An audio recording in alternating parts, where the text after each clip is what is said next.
Well, good morning, ZuriHac. This is also an exciting day for me. It's when we sat down to start designing Haskell in 1988, I did not dream that I would be beside the shores of Lake Geneva with 500 people who are just enjoying writing Haskell, and most of you weren't even born in 1998. So that's very exciting for me, so thank you. So our mission today is to enjoy ourselves. And we're going to enjoy ourselves in a corner of GHC that use mostly invisible, the type inference engine. So my goal is to give a kind of tutorial into the architecture of GHC's type inference engine, so that partly just so that you know what's going on behind the scenes if you're using Haskell, but also some of you may find it entertaining to delve into the code a bit. This afternoon we'll look at code. This morning we're not going to look at code.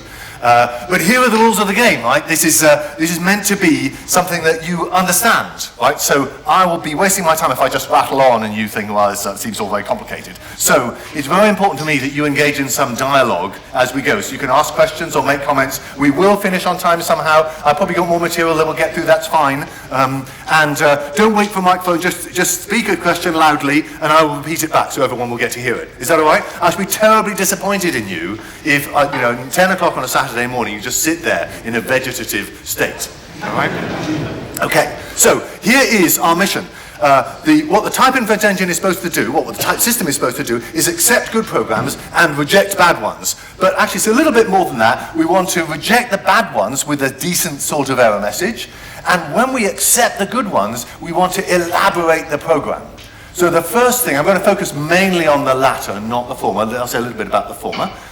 So I'm going to show you just a bit about what I mean by elaboration, and here it is. So generally speaking, in yellow is going to be Haskell source code, and in blue is going to be elaborated Haskell source code, more or less something like core, GHC's internal language. So here we have a source language. What foo is does sort of reverse of some list. Let's see. So, and I've given the types of sort and reverse at the top. So these are polymorphic functions, so when we call them, we're instantiating their polymorphic type variable. I've used A in both cases at some particular type. And so in the elaborated program, which looks very similar, right? Very similar. What's the difference? I put here the type of every binder. So in the elaborated program, every binding site has a type attached, and every call of a polymorphic function like sort here does its has an argument, right? That's its type argument. That says what type to instantiate A at. So if I instantiate A with int, I get a function type list of int to list of int. Now, then what's so the same for reverse. And then what's this guy? So this guy is, remember when in Haskell programs, this or-day constraint, by the time you get to the internal language, turns into a little record of the functions for ORD, greater than, and so forth. And that little record is passed in as a value argument. So here it is. But it's a top-level value. It has a pretty funny name. And where does it come from? It comes from the instance declaration for ORD_int. So when you in Haskell write instance ORD_int where blah, blah, blah, internally GHC makes a top-level binding for $F ORD_int that is a record of how to do greater than for int. Is that okay? And then the elaborated program makes the application explicit. Right? So rather than being passed implicitly as it is in the Haskell source program, in the internal program it's completely explicit. That's elaboration, okay? So then here's a slightly more complicated bit of elaboration. Here I've written a polymorphic foo that has does sort of reverse of x's, but this time it's polymorphic in some, in A here. Still takes a list of A to a list of A, but it reverses before sorting. Not a very sensible thing to do, since the sorting will undo it, but there we go. Now what happens? So in the elaborated program, I should have put this stuff in red. I get a big lambda that binds the A, the type variable A, then an ordinary lambda that binds this ORD_A thing. So it's just an ordinary value now, a little record called D of type ORD_A, which is a little record type, and then I get the lambda x's.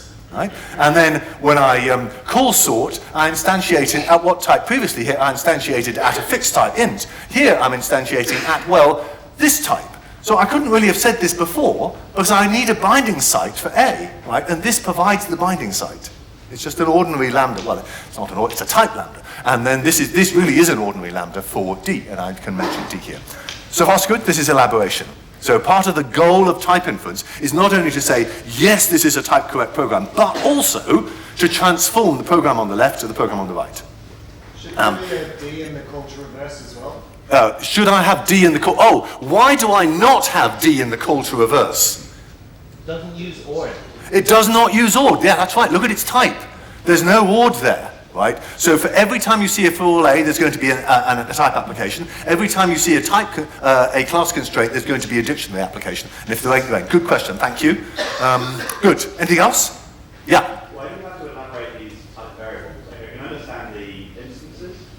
Oh, yeah. Why elaborate the type variables? Well, it's true that this program would run if I erased all the type variables, right? If I erased all the @signs here and here. But, and in fact, that's what happens in the back end. When we generate code, we do erase all of that stuff. But in the intermediate point, once it's been elaborated, but not yet code generated, if I rubbed out this for all, and this guy, where would this A be bound? It just wouldn't make sense, right? So then you say, well, it doesn't matter, it doesn't make sense, because I take my Haskell program, and thereafter the compiler is, of course, perfect. It will never make any mistakes.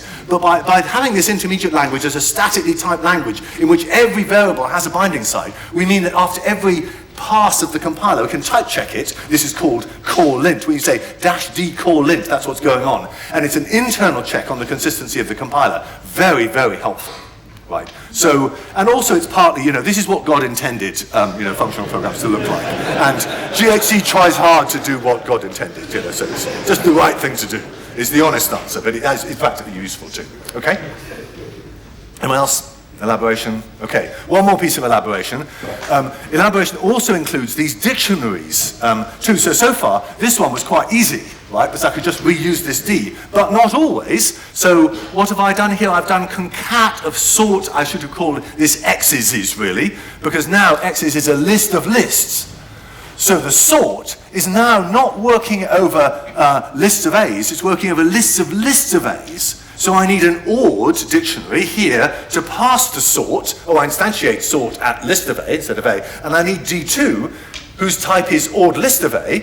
Where do I get D2 from? Well, obviously from the instance declaration for ORed list of A. So somewhere or other in the compiler, there's this, this instance declaration gives rise to this definition of $f ORed list. And it's a function which, given a dictionary for ORed A, will cough up a dictionary for ORed list of A. And of course it can do that easily just by building a record.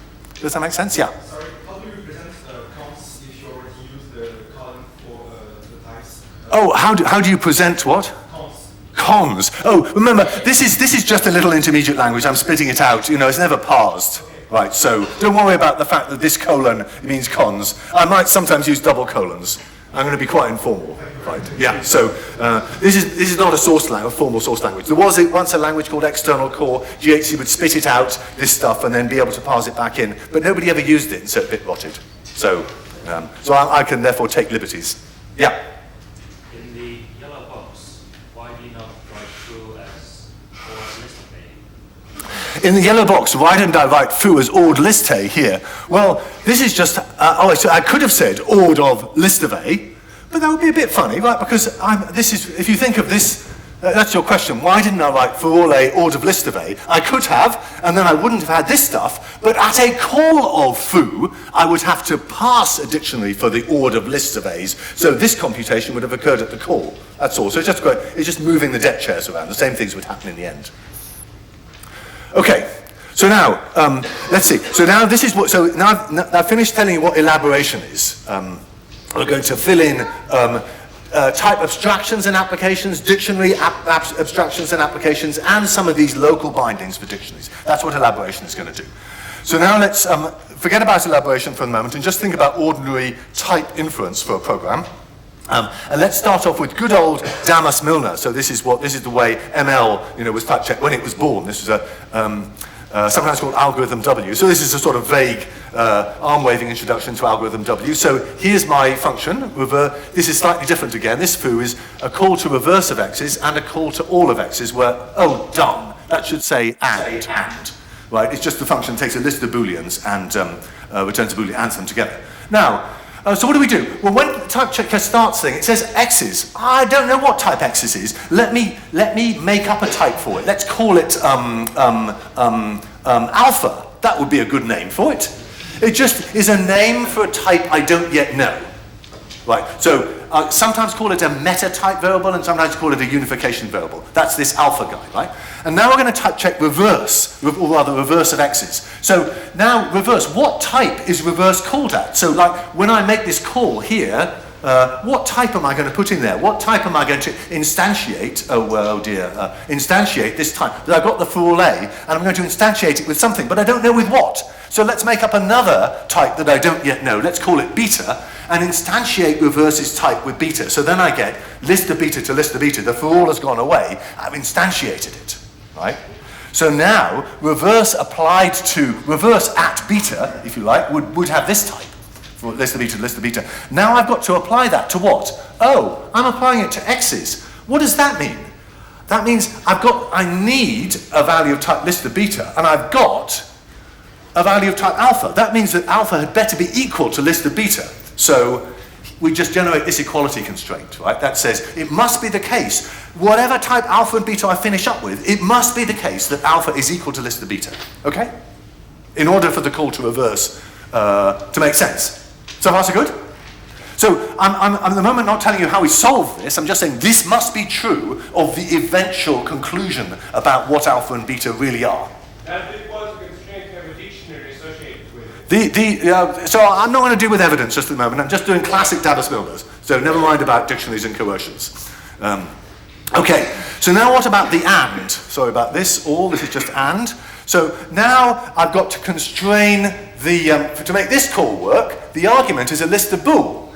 So the argument is a list of bool. X's is a alpha. So it must be the case that alpha is equal to list of bool as well.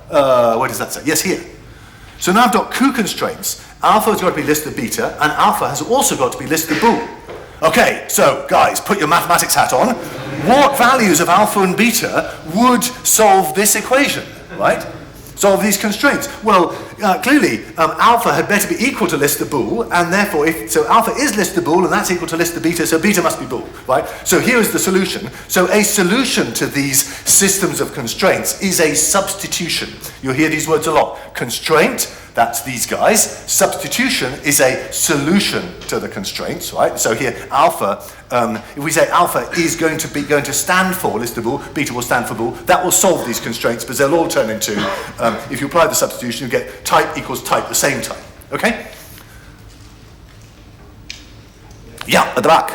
Oh, that was a thumbs up, good, excellent. Well, I like that. Okay, we're good. So this is ordinary old inference. So now, the way that you can imagine type checking is going is you start with a program, you generate these constraints, right? So imagine we don't yet solve them, we just generate them, we just write them down. You can do this with a pencil and paper. You look at the program, you write down all the constraints, then you solve them by the well-known unification algorithm, which I'm not going to explain in any more than an intuitive way like I did just now, to produce a substitution. Then you apply that substitution. Oh, by the way, when we generated the constraints, we simultaneously, I didn't show you this on the previous slide, we simultaneously, as well as generating the constraints, generate an elaborated program. Do you remember I said, let's decide that start with x's has type alpha? Well, here it is, make x's have type alpha.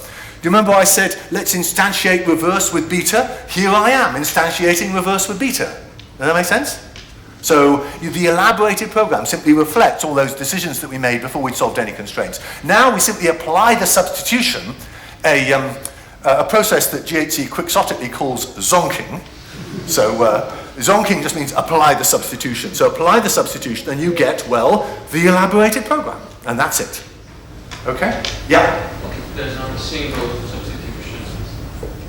Oh, what if there isn't a unique substitution that solves it? Oh, that would be bad, wouldn't it? Because then there would be more than one way to type the program. So one of the joys of simple first-order unification is there always is a unique solution, but I'm going to show you examples later in which there isn't. And so Haskell is rather careful to say programs in which there isn't a unique solution we simply we will reject them.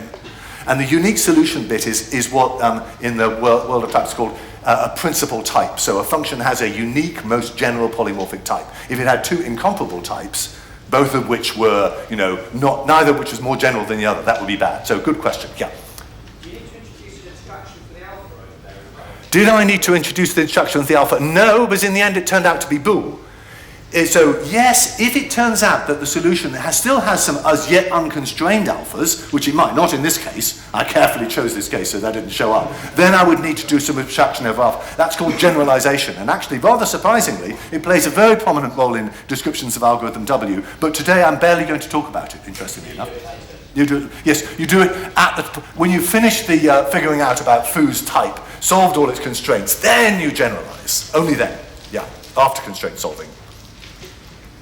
Okay, good? All right, so just a quick return to these unification variables. Remember, unification variables, I'm going to write them in Greek. They are simply an intermediate of type inference. They do not outlast type inference. They're gone by the time type inference is finished. They're simply a name for a type I don't yet know.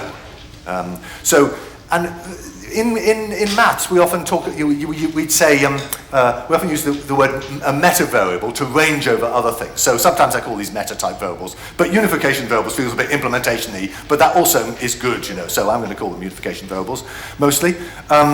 Let's see, and there's also, this substitution here is more or less going to be a single global substitution. I'm going to imagine every unification variable is unique, and I substitute them all out at the end. And the last thing is that these unification variables are typically, at least in everything today, just going to stand for monotypes. So alpha could not stand for all A arrow A. It could stand for A arrow A, it could stand for int arrow int, but it cannot stand for anything with a for all inside it. It turns out to be really difficult to support that. So this is not going to play a very prominent role, but it just is a property of GHC's inference algorithm right now. So far so good? Okay, so let's see, we can do exactly the same process involving type classes as well. It's one of the nice things about this is it scales well. So here's the sort of reverse example. And now we generate, let's see, so I've been quick about, where did this list of beta, well, did I tell you what, so let's see, I've instantiated sort at beta and reverse at delta. And I knew that X's had type int because the type signature told me. So what's going to happen?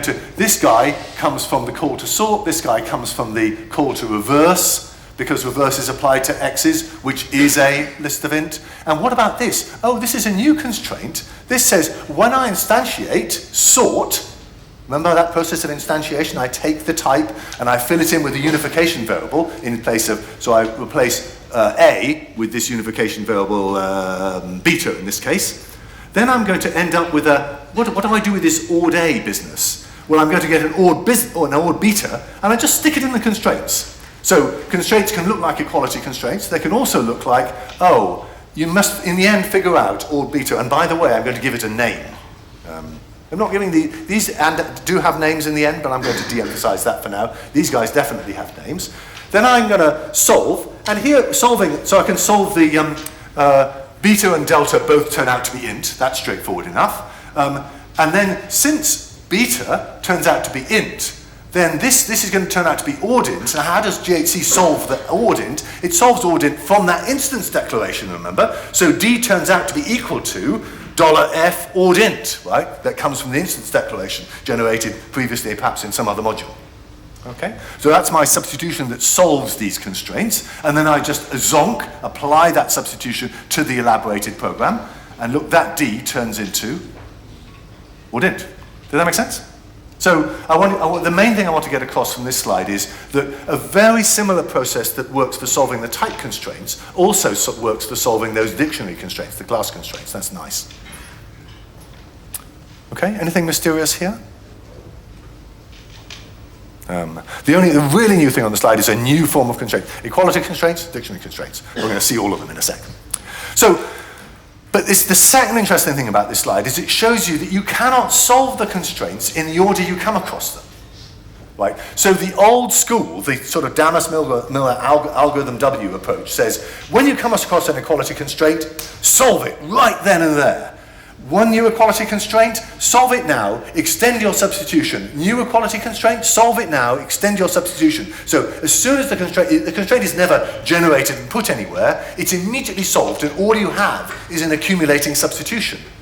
But you can't really do that here because, at least not for the dictionaries, because you can see I can't solve this constraint until I have figured out what beta is. And figuring out what beta is going to take, a bit longer. I've got to solve some of these constraints. So the order in which we encounter the constraints that we ultimately need to solve is not the same as the order in which we solve them. That's the message I want you to take away. Okay? I'm going to, is this another example? Yes, here's another example involving type families. So let's see. So here's a rather similar function with a pair of g of true and x and not x. So here, I haven't got a type signature for f, so I'm going to, let's say x as type beta, right? And I instantiate g here, a polymorphic function, at type alpha.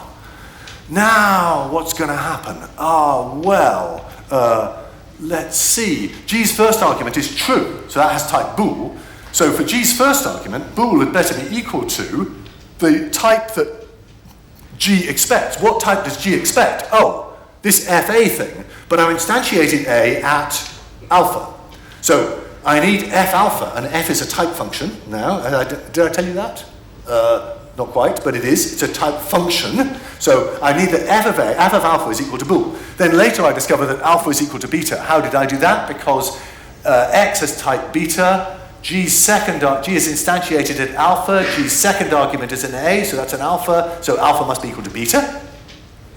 And where does this come from? This comes from not x.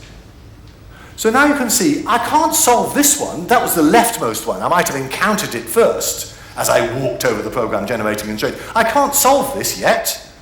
But once I discover that alpha equals beta and beta equals bool, that means that alpha must be bool, and f of bool, oh, that's bool. So this constraint is soluble. But I can't solve it immediately. So again, the order in which I encounter the constraints is different to the order in which I solve them. When I say encounter, I mean during a walk over the source code of the tree in which I generate the elaborated tree and the constraints. At that moment, I can't solve constraints as I go. That's the main point that I want to anchor in your heads. We're going to generate constraints, but we cannot solve them instantly. Yes? The first constraint. Could you speak more loudly, please? The first constraint, it doesn't have information, right? It's only something you can check. Is the first constraint something you can check? I mean, you have to verify that f of alpha is equal to bool. Yes. That doesn't help you solve any of it. It doesn't, that's right. So this, you have to verify that f of alpha is equal to bool, but it doesn't help you solve anything else. Whereas these ones sort of help you solve other things. Perfectly true. So it's a Yes. kind of constraint. But actually, it might help you solve something else. Supposing something like f of list of alpha is equal to bool, and it turned out that f of list of alpha is equal to alpha, well, then you would have, then f of list of alpha equals bool, you'd reduce the type function to just alpha, and then you get alpha equals bool. So sometimes they tell you something. But at all events, I'm stuck. This is a sort of stuck constraint. I can't make any progress at all. It tells me nothing until I get information from somewhere else. So type inference is this process where information is flowing around from all different parts of the program. Yeah. So did adding type classes required to extend this algorithm? Oh, did adding type classes require us to extend the algorithm? Pretty much, yes, but this old school Damas-Milner algorithm W just does not scale to Haskell. That's it. Right. So for a long time, the first version of GHC essentially did algorithm W, and then there was a lot of head scratching about type classes, and then type families came along, and there was global meltdown. So I did start here. It took me a long time to figure out about this constraint stuff. I learned it from the French, as you'll see. But really, I'm trying to save you all that trouble, right? So don't do this. Do the constraint generating business. Scales much better. Yeah. The type family was injected. Yes. We could probably solve this constraint. If the type family was injective, could we do anything here? Actually not, right? If the type family is injective and you have f of A equals f of B, then you know that A equals B. But here, we got that f of A equals bool, right? So even if it's injective, we still got to reduce it to see whether we can verify the constraint. So injectivity is useful when you've got constraints like f of T1 equals f of T2. Then you can deduce that T1 equals T2, just as, very quietly, I did here. If I know that list of beta equals list of delta, then I can say that could only be true if beta was equal to delta. Not so for type family applications, right? So, yeah. Okay. Right, where are we? I'm going to skip this one. This is yet more exciting. So, so here's the picture, the big picture then. The way we're going to do type inference for Haskell is to start off with Haskell's source code in its full glory, right? Not desugared or anything. So we're going to generate error messages in terms of original syntax. So this is a big, big language. We're going to have a program that walks over that, the constraint generator, and it generates an elaborated program, which has sort of holes in it, those alphas and betas that I showed you, along with a collection of constraints. And these are written in a pretty small language, as we'll see. Then I'm going to solve the constraints to produce a substitution and a residual constraint. And the residual constraint is the bits that I couldn't solve. In a type correct program, this will be empty. In a type incorrect program, there will be some constraints like, this program will only work if int equals bool, right? And then we can report that as a type error message. That's the plan, right? And with this substitution, we apply it, zonking, to the elaborated program to get the final program that no longer has any unification variables in it at all. Okay, that's the plan. If you remember nothing else, remember this one slide. And this I learned from the French, right? Didier Rémy and François Poitier. They are sort of geniuses. They first made me understand that this is the true way to do type inference for, in a way that scales well. This is in the Benjamin Pierce's advanced topics in something for typing of programming languages. Anyway, Benjamin Pierce, ATAPL is the universal acronym for it. It's the last chapter in here. Really nice chapter. Not for the faint-hearted. I'm giving you the easy version. But this is the cool idea. What part of it is before core and what part of it is after? Oh, all of this is before core. All of this is... How do we add big lambda? How do we add big lambda?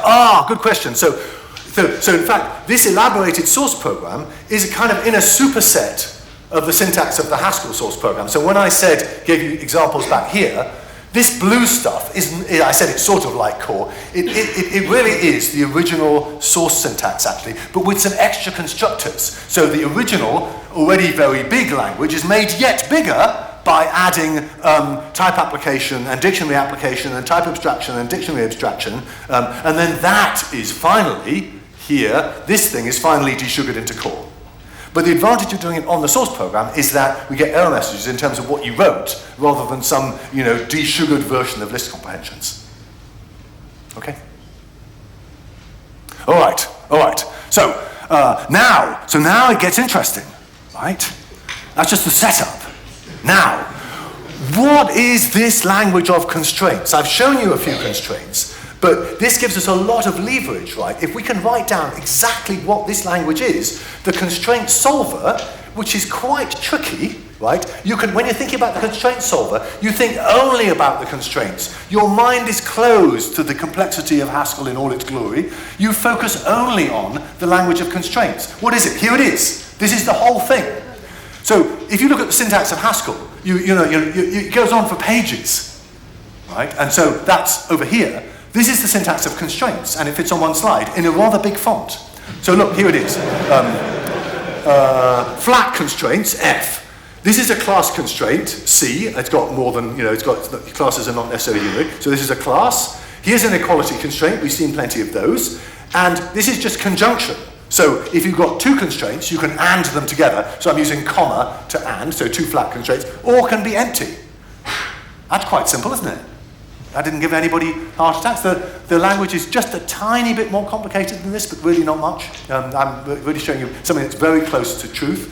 Now then, this part is, what's this? Well, a W is some more complicated version of constraint, because it can be an F, a flat constraint, or a conjunction of two W's, or this thing, an implication constraint. So this guy is the second piece of genius that I learned from Didier and François that I'm going to spend the second half of this talk explaining. Okay? But I'm hoping you've got some intuition about the first part. And of course, as I mentioned, that we do have, each of these class constraints comes with a name, which is connected with the elaboration, remember? That was, if you're not generating elaborations, you don't need to have all these names. And in fact, as Vlad mentioned, equalities also have names, and this is the name of the coercion that witnesses the equality, something I'm not going to talk about this morning, as I don't have time. What if you have conjunction of both levels? Levels. So I'm going to tell you about levels in a second. So it is just slightly more elaborate than this. We're going to get to levels. Okay, so next thing, so now we can forget all about Haskell, and we're just going to think about how does constraint solving on this take place. If I generate a constraint, how do I solve it? And it's really easy, yes? Is the class constraint this type class constraint? Is what constraint? What you call class constraint here? Yes, a type class constraint. Yes, that C is a type class. Yeah, that's right, like ORD. Yeah, that might be ORD list of int or something. And those taus are types. Yeah. Okay. So now, how does constraint solving take place? Well, it's really easy. You've got this, you've got an F in your hand, one of these Fs. It's just a syntax tree, right? So all you've got to do is just find an individual constraint and rewrite it, and just keep doing that, right? So, and each time you get a new constraint or set of constraints that is logically equivalent to the one before. So, intellectually, it's really easy. You're just doing successive, individual, correctness-preserving rewrites on a syntax tree. That's it. That's constraint solving. So, let's take an example. Here was the one that came from that sorting thing. 3 constraints here. So what can I do? Oh, let me pick this constraint here. List of beta equals list of delta. Very good. That could only be true if beta is equal to delta. So I can rewrite this one to here. Look, this just goes from here to here. Right? So that must be the solution. Now, beta equals delta. Let me decide that beta and delta, remember, they're just standing for types. Let's make them stand for the same type. They're equal, they must stand for the same type. So I'm going to extend the substitution with beta colon equals delta. I mean by that, I'm going to decide permanently that beta is now gone. It's simply a name for delta. And so I can apply that substitution to, that ORD beta has turned into ORD delta here, because I've just applied the substitution. What have I got left with here? I've got another thing I can decompose. Let me decompose that, so I get delta equals int.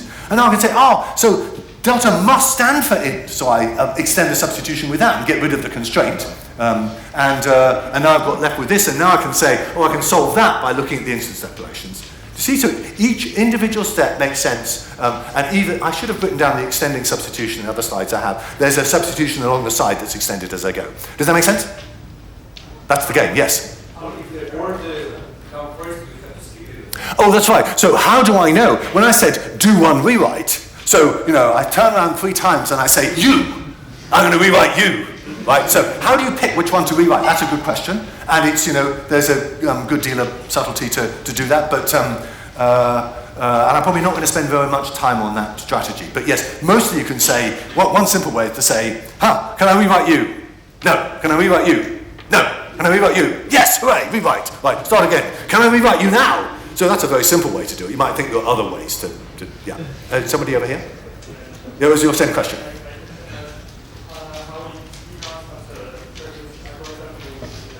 How is what? How is it different from the previous algorithm? It's not really. I mean, the algorithm W simply did the solution, did the solving step on each constraint as it was generated. So it never generated a syntax tree in this language. It simply said, I need alpha to be equal to list of beta, I'll substitute immediately. Right, so this way we generate a set of constraints, and because we need to solve them out of order, we then do this business. Yeah. And you're right, if this guy had been first, then I would have had to skip him until I could get more information. Yeah. Okay? Do you need to backtrack? Do I need to backtrack? So that's a good question, and sometimes you could. So you might say, if you had overlapping instances, you might imagine there might be more than one way to solve a class constraint. So GHC's choices will never backtrack. Never backtrack. But it'd be perfectly possible to do that, but you then have a more complicated algorithm and one that was more difficult to explain about which programs type check and which don't, and the performance of the type checker might be abysmal. It might be exponentially bad. Programmers don't like this. So we got a long, long way with no backtracking. So at the moment, that's the thing, no backtracking. Yeah? How do you prevent exponential growth now? How do we prevent exponential growth now? Yeah, because you said, well, then an easy way to solve it you just pick one, try to solve it, fails. And you said there's Oh, I see. So it wouldn't be exponential. So the simple algorithm, you had all the constraints lined up in a row and just said, which one can I solve that one? And then you start again, which one can I solve that one? That would be sort of quadratic, right? Yeah, okay. So it wouldn't be exponential. And we could try to do a bit better than that, yes. At which point exactly is the type evidence for the quality being used? Because it seems like you do do a substitution and you get rid of it. Oh yes, so the question is, at what point is evidence for equality used? I'm not really going to talk much about evidence for equality. For these guys where we substitute, the evidence is just reflexivity. When you get type families involved, you have more complicated equality evidence, right? And then and then essentially you do the same as we do for dictionaries. We generate bindings, right? So every equality has a name, and so it's very, very similar for class constraints. But I'm not going to have time to talk about evidence for equality, I'm afraid. Just imagine it works more or less the same way as for class constraints, and you won't go far wrong. Yeah. The core language, if the constraint language is language, is it possible to create a code generator model and calculate the solution with execute? Is it possible to code-generate the constraint language and then run it? That's a strange question, yeah. So our goal with the constraints is to find a solution. I suppose you could take the constraints and compile it into a program which, when run, produced the solution. But I'm not sure that would work any faster than just solving the constraints as you go. So maybe it would. Maybe you could figure out something clever, particularly if you were doing backtracking. Yeah. How do you know if the rewrites are confluent? That's a good question too. So we make sure that, well, let's see. We're always rewriting them into logically equivalent sets, right? So if you think of this as being, a set of constraints so if I show you a set of constraints, the answer is I'm trying to find a satisfying substitution, right? That is a substitution for delta and gamma and alpha and beta, a substitution for all the variables that are mentioned, which will make the constraint true, patently true, because it'll contain type 1 equals type 1, say. So, and each of these steps maintains the same satisfying substitution. Perhaps that's the best way to say it. So it's confluent in that sense. At least if it's not, then that would be a problem. Am I saying that right, Richard? I think more or less. Okay, let's see. So, I've said all this, I think, except that to mention that by saying, another way to say each rewrite generates a binding, each rewrite generates an extended bit of substitution or something. In effect, we're generating a little trace as we go along of dictionary bindings or type applications which effectively record the entire sequence of steps that we've done so that the core language can be type checked. Okay, so now, good, we have just enough time to tell you about implication constraints, which is my second major thing I really want to get over. Look at this. This is a data type that has an existential. So I'm just hoping that almost all of you have encountered data types with existentials, because here there is no A in the return type. Right? So when I wrap up, so here's a muct at it, I put the elaborated version here. muct3, muct true, I can do both of those. Look, it's for all A. So I can instantiate A at int and I can instantiate A at bool. That's all fine. So then I need fshowInt and an fshowBool, and I've applied it to int and bool, and applied it to 3 and true, and in both cases I get a t. So I can put them in a list to make a list of t's. Okay? But of course, the first one contains an int and the second one contains a bool. They contain values of different types, and the type is recorded here. Okay? So this is now supposing I do this, I'm going to take this t apart. This guy takes an f, takes a t and produces a string. And all it's going to do is just going to take the t apart, pattern match on it, and then call show. How does this work? This works in Haskell today. Well, because remember, this could be an int, or it could be a bool, or it could be, well, any type, actually. Any type that's wrapped up in a muct, which is any type. Let's see. We can call show. How can we call show? Because when we packaged it up, inside the muct, so in the elaborated program, this muct pattern match didn't only bind X, it also bound a dictionary, I've called it GD here, of type show A, and in fact A itself, because remember I said in these elaborated programs I need a binding site for every type variable, and this is the right place to bind A, because of course for each T it's a different A. So you could imagine muct as being a little heap allocated box that contains the type, the dictionary, and the value. It's a little triple, really. The type is represented by, well, at runtime, by nothing at all, no bits. So, but at runtime, a muck-t really will have two fields, one for the dictionary, one for the value. Okay, so far so good? This is the elaborated program. You can see this program will run just fine because it's got a dictionary to pass to show. So far so good? But if you're lost at this point, things will get worse.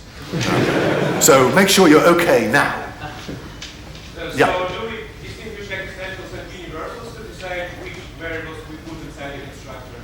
Yes, GHC does. It distinguishes the universals from the existentials. Yeah, and so these guys are just the existentials. If it was if muck-t had like maybe, so the maybe type, and just does not have a variable here in GHC's formulation. Yeah. Okay. So far so good. Now think about generating the constraints. Well, for this program, the very program that we decided. Well, let's see. Let's see. Let's say foo. Oh, drat. F foo. This is the same F. Sorry. Let's just say it has type alpha. We know F equals. What type does F have? I don't know. Alpha. Then we come across a lambda. So the alpha, that is foo's F's type, must be the same as a function type, as lambdas have a function type, but it's function from what to what? Oh, I don't know, I'll make up fresh unification variables. Here we are, beta and gamma. So alpha would better be equal to beta arrow gamma. And beta is going to be t's type. Did I write that? Yes, t has type beta. Good. Now we come across the case. Case t of, and then there's a muck-t. Muck-t, that comes from the data type t. So little t must have type big T. So beta, which is little t's type, must be equal to big T.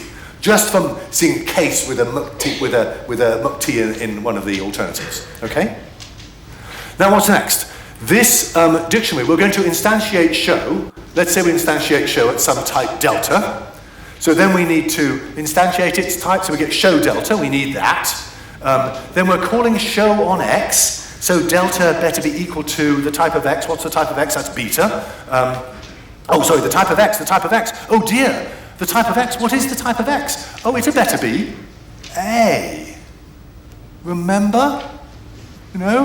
It's the one bound by this pattern match. It had better be this A. So here, the A I mean here says already we're feeling a little bit, little bit squirrely because we don't quite know what this A is. But it somehow is there in the elaborated program. I mean, sort of that A. Now then.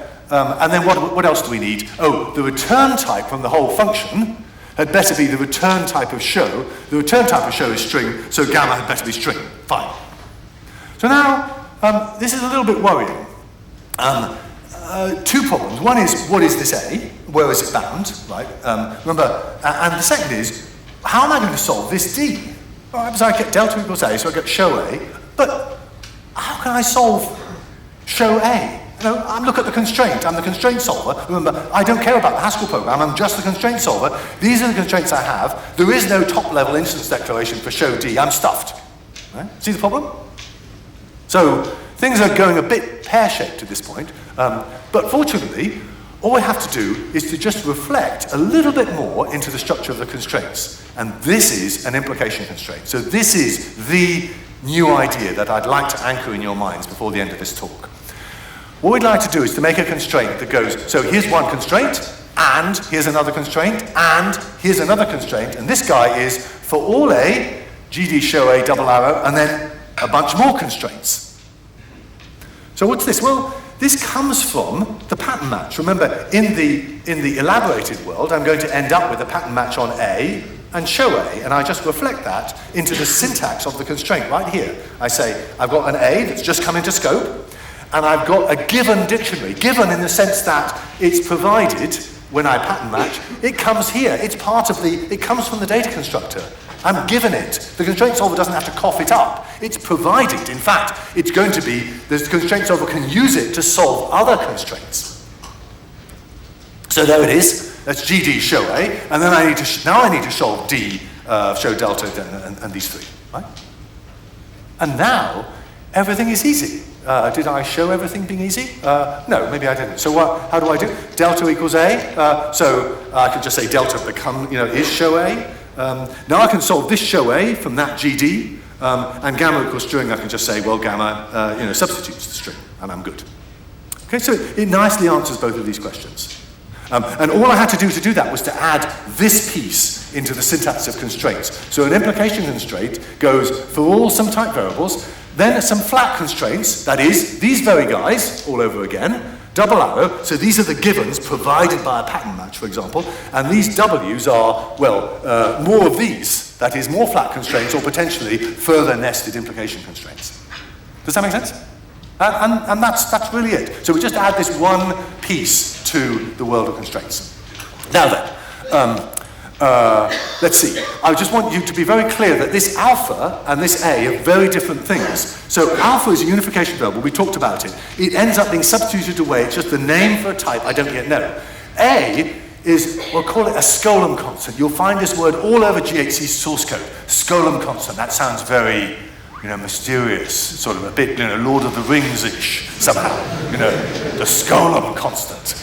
I think there was a chap called Mr. Skolem once, but all it means is, it's just a, it's a type, well, if you think about A, inside here, what role does A play? This guy, he plays the role of, I just am a type, but you don't know what I am. I'm not necessarily int, I'm not necessarily bool, I'm simply A.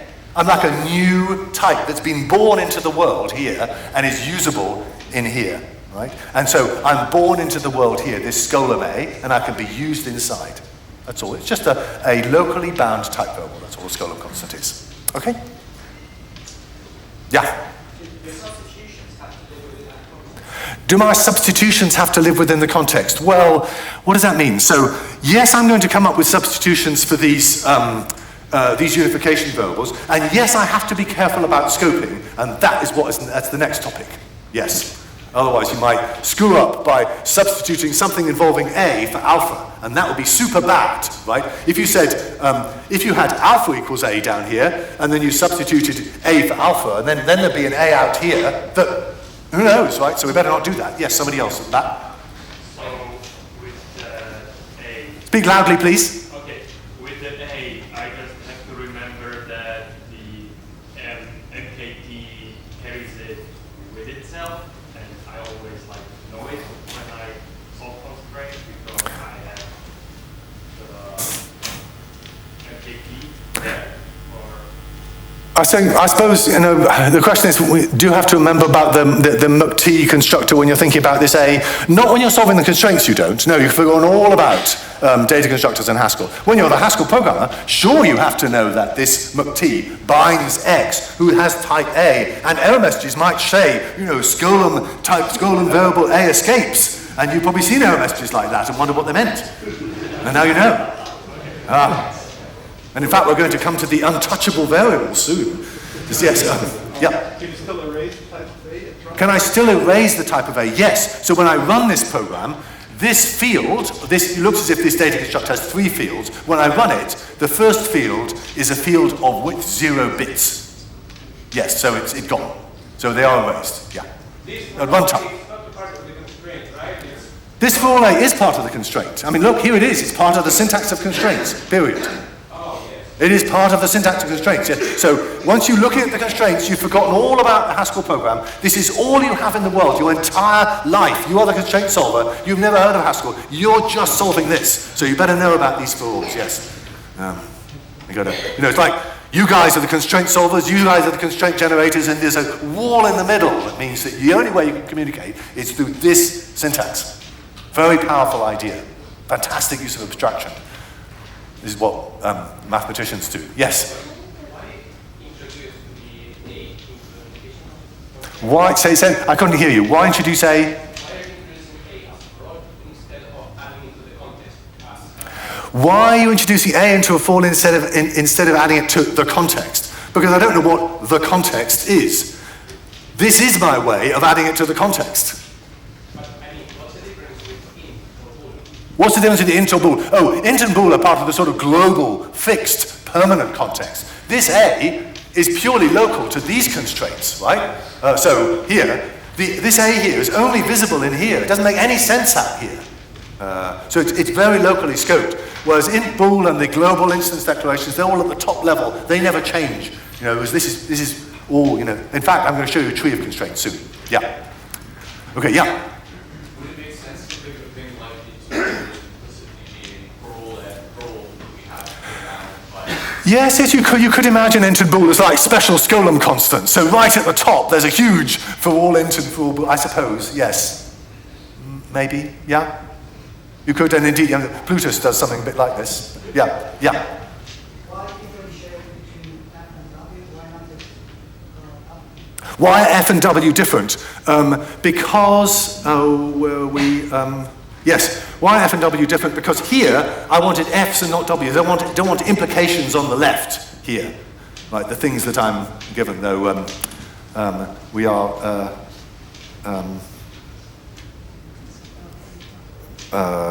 yeah, we just want simple constraints here. So that it just classifies constraints into flat ones and ones that can involve implications.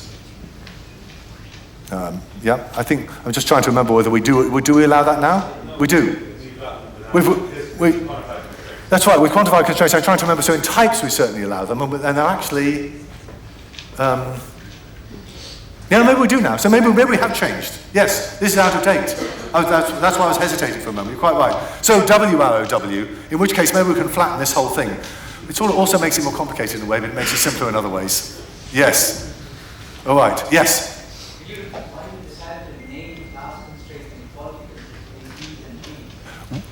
You mean, why did I call them D and G, or why did I name them at all? Why did I name them at all? Well, because when I solve a class constraint, like, ordin, let's see, why did I name them? I need to go back to an elaboration. Where's my pre-elaborated program? Here. Right, so here, when I generated constraints, I generated this program that I'd not yet applied a substitution to, and it's got this D in it. What is this D? It's some dictionary. What is it? It is the dictionary that is witnessed by this constraint, right? So this D is the sort of Ariadne's thread that connects this constraint to that particular spot in the elaborated program. So when I solve it, thusly, right, by essentially creating a binding or substitution for D, I can go back and stuff it in the right place. That's the answer. Yeah. Okay, was somebody else? Yeah, right at the back. Speak loudly. Can you go back to the constraints slide? Yeah. The syntax piece? Yeah, that one. So it's Skolem never can be a left constraint. So louder? Can you explain what a Skolem is? The Skolems are just these guys, the A's. They're just the quantified type variables, that's all. Nothing more. Not these guys, they're just these guys. Yeah. When I was learning, it was kind of baffling when I heard about Skolem. Are there any ideas how to make it more beginner friendly? No. I'm doing that. I mean, how can we make Skolems more beginner friendly? I'm trying, But the whole existential thing, this very program, where's it gone? Oh, come back, little program. With these, this program here, it is sort of slightly mysterious. This is bound here and it can't escape, and yeah. Somebody was right at the back. Is it existential the only thing that can generate an implication? No, and is it existential the only thing that can generate an implication? Absolutely not. Type signatures do, as we shall see in 2 minutes and 30 seconds. Okay, but I would rather have this anchored than not. Fine. So let's see. This is a here I am solving the implication constraint. So and I think I've sort of said this in words before already, but you can get these off the slides. Now, the last piece I would really like to do very quickly before we finish is just to tell you about the piece that you need to make implication constraints work. Here is another variant of the program that is wrong. What is wrong with this program? It takes the mctx here and it just returns it. What could that possibly mean? That would mean that the x has type A bound by this mct, but we're returning it, so it must appear in F2's type. That makes no sense. Right? So this is the Skolem has escaped error message that has puzzled you so often. Right? This is the sort of smallest program that can demonstrate that. So what does that look like in an implication constraint? Well, here are the constraints we get. Look, gamma, the result type of F2, is equal to A, the Skolem. Well, you say, You told me when I have a unification variable equal to something, I can just extend the substitution. So gamma equals A. But that would be bad, because now the A would appear out here, outside its scope. Very, very bad. How can we stop that happening? So this is an ill-typed program, so we have to A, not pass it, right, say, fine, it passes the type checker, but also we need to produce a decent error message. So what are we going to do? We're going to add level numbers. So these are the mysterious level numbers that you typically not reported to users, but anybody who looks in GHC will see lots of this. So every unification variable and every implication has a level number. So the unification variables, I'm going to write them with subscripts. The implications, I'll write them on the for all here. So these unification variables out here, they were born at level 1. So the constraint generator has a sort of ambient level, right? And it generates it generates unification variables at level 1. Then it comes across the pattern match of muct. It bumps it, it says, I'm going to create a new implication at level 2, that is 1 greater than the ambient level, and it increases its ambient level, so new unification variables born inside the right-hand side will have level 2. But this one wasn't born inside. This one came from outside, so we get gamma 1 equals A. And then the rule is, you cannot solve an equality, a unification variable equals type. You can't solve that by extending the substitution if the level of the unification variable is smaller than the level of the enclosing implication. So here, this one here says gamma was born